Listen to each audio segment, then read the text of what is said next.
And hello, meron pala akong gustong i-share sa inyo na sabon. Mga sabon to, and update ko lang kasi kayo dahil meron pa rin nagtatanong sa akin kung ano nga ba ang ginagamit kong mga sabon.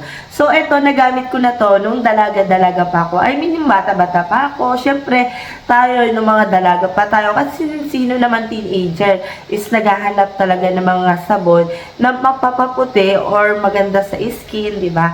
So, eto, i-share ko siya. Bali, ano to? Anim siya. So, yung isa, hindi ko na siya bili dahil ngayon ko lang din naalala. So, nakaraan din taon, nagamit ko yun. So, dito tayo sa Silka. So, Silka is tapos placenta and kilala to ng iba. So, ito naman yung Flawless Liliu. Ito naman yung kilala talaga yung CY Gabriel. Tapos, ito naman ay YSA, ayan. And, hindi pa to lahat. Ito yung mga noon pa na mga sabon, na mga sikat hanggang ngayon. Meron ka pa rin makikita nito sa Watson, Hypermarket, at kung saan pa.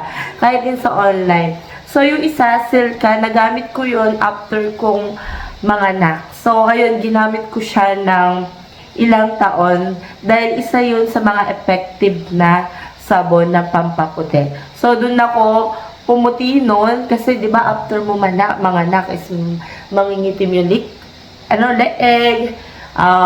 batok, tsaka kilikili, and kung saan pa. So, ayun yung share ko lang, is yun yung isa ko sa nagamit kong sabon. So, dito tayo sa una nating nagamit noon. Doon talaga pa ako, naghahanap ako ng sabon talaga. So, dito ko nakakita na sa Silka. Sabi ko, yung maliit pang Silka na nasa sachet, yung ginamit ko. Meron to isa, yung kulay green, pero ito yung isa sa mga napili ko ngayon na gamitin ulit. So, ito yung laman yan, and papakita ko. Ngayon pala ito yung ginagamit ko ngayon nasa CR. So, ngayon, ito nga pa ay Silka. Mabibili mo to ng 50 plus. So, yung may mga nasa sachet nito, may makikita kayo. Yung amoy nito, amoy papaya na mabango. So, meron tong cream, meron din tong lotion, and mabibili mo siya ng 50 plus. Itong ganito kalaki. So, 135 grams siya. Whitening herbal soap siya. So, nakalagay nito is whiten as early as 14 days. So, ayun. Depende lang kasi sa skin mo kung anong kulay ka eh. Kung desidido ka talagang pumuti, ito lang yung din yung gagamitin mo. So, pumuti ba ako nung time na to? Naging hiyang ba ako? Tumagal ba ako nung time na to na ginagamit ko? Yes. Tumagal ako nung time na to na ginagamit ko to noon. So, ngayon, sinishare ko lang isa-isa. So, kung ano nga ba yung mga isa sa mga noon pa and update pa rin ngayon na sikat pa rin. I mean, makikita mo pa rin sa mga store katulad ng Watson dahil sa sobrang dumadami ng lumalabas na soap, nandito pa rin tong mga klase na mga katulad ng mga gantong sabon. So, nandito naman, and hindi siya dry sa skin. Sa face, malambot siya. Sa skin din, malambot. And nakakaputi din to. Isa to sa mga nakakaputing sabon. So, dito tayo sa isa sa nagustuhan ko, nagdalaga pa ako. So, nagamit ko rin to ngayon. May maliliit ito. Ito ay CY Gabriel. May iba-ibang klase to. May puti, may pink, may green, and excuse, may ubo ako. So, isearch nyo na lang, may mas malalaki na nito, maliliit ito. Ito ay, nabili ko siya na 50 plus lang din. So, makikita nyo to sa iba't ibang klaseng online, Orange app, Blue apps, TikTok, sa Watson, Hypermarket, at kung saan pa. Ito ay CY Gabriel, Papaya with extract, with whitening beauty soap din siya. And since 1961 pa siya. Sobrang tagal na nitong sabon na to. So, ito yung isa sa mga nagustuhan ko, itong sabon na to. Noon, nagamit ko to. Hanggang ngayon, talagang pinagsama-sama ko sila. So, ito yung laman niya. Kulay orange. At ito rin kulay orange siya. Ito, mabango nito. As in, iba-iba naman sila na amoy. Pero pagkakaparas, ito, mas orange siya. Orange yung kulay nito. Noong time na dalaga ko nito, isa ko to yung paggamit ko to. So, nagustuhan ko to nung time na teenager pa ako. So, dito naman yung mga ingredients. Ayan. And hindi ko na rin siya iisa-isahin. Ito naman ay papaya. So, wala tong kojic na kasama. So, ito ay herbal soap. Wala din siya kasamang kojic. Ayan. Ayan. Papaya lang talaga siya. So, ito rin, papaya rin siya. Kasi may magtatanong, may halo ba siyang kojic acid? Wala po. So, yung pagbabad lang ito sa katawan is depende sa iyo. Sa mukha lang sa lahat ng soap is bula lang, is ganto-gantuin mo lang din. So, dito tayo sa isa sa mga nagustuhan ko. Ito si Flawlessly You. And meron ako ginamit dito na lotion. Yun yung pinartner ko sa Salikas Papaya nung after kong manganak. Doon ako nag-focus and talagang nakakaputitong yung ano nito yung lotion nito. So ito, ngayon ko lang ito ginamit and itry ko rin siya. Hindi ko siya nagamit, nito lang din yung lotion lang yung nagamit ko nito. Ito yung naman niya. Pinapakita ko kasi baka sabihin nyo, kumuha lang ako ng ganito. Yan, pinapakita ko na, update ko siya. Sobrang bango nito, impress lang sila ng amoy ng lotion. Excuse, tarang inubo ko. Face and body din siya, beauty soap siya. And kagandahan dito, maganda to dahil may papaya plus calamansi. So, meron pa siyang vitamin E and more moisture.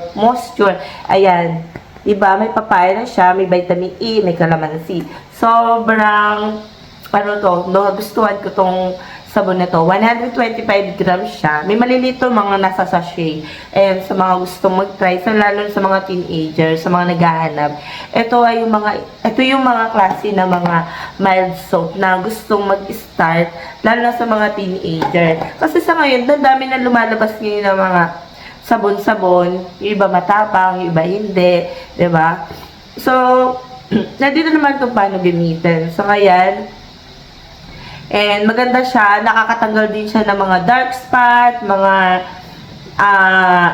sa mga part na mga maiitim na part ng body mo, katulad ng singit, leeg, or skin mo na kung nagpapaputi ka. So, dito tayo sa pang-apat. So, eto, ngayon ko lang din siya ginamit. So, itong placenta na to, ayan, nakalagay dito is placenta. Meron to yung isa, hindi ko siya matandaan kung ano yun, pero may nakita ko nito. Herbal beauty soap din siya. Pareho siya ni Silka, herbal din siya.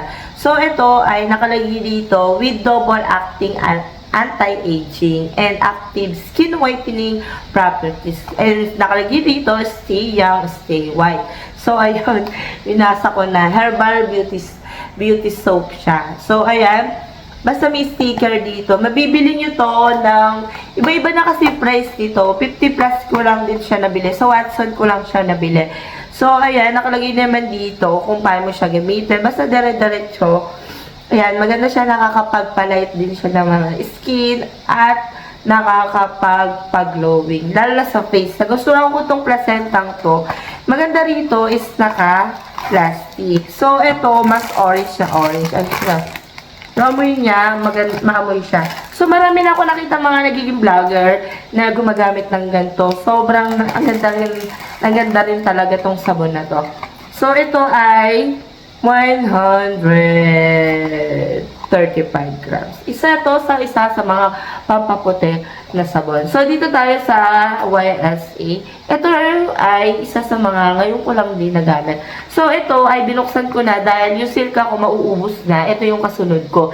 Tinatry ko talaga kasi ako nagtitingin ngayon sa Watson yung mga soap noon na meron pa hanggang ngayon na hindi pa nawawala sa market. So, ito, nagtitry din ako. So, ayun, inubo talaga ako. So, ito naman ay kojic acid. Botanica kojic acid naman siya. Ito naman ay 2 times whitening power. For all skin type din siya with papaya. So, ayan. And, paano siya gamitin? Siyempre, ibababad mo ng 2 to 3. Depende sa'yo kung gusto mong patuyuin. Kasi hindi naman kasi siya mahapdi sa skin. Lahat ng mga soap, nung mga naunang-unang lumabas. Kahit sa face. So, ito ay mabango. Nabili ko to ng 50 plus lang din. Hindi ko na kasi matanda.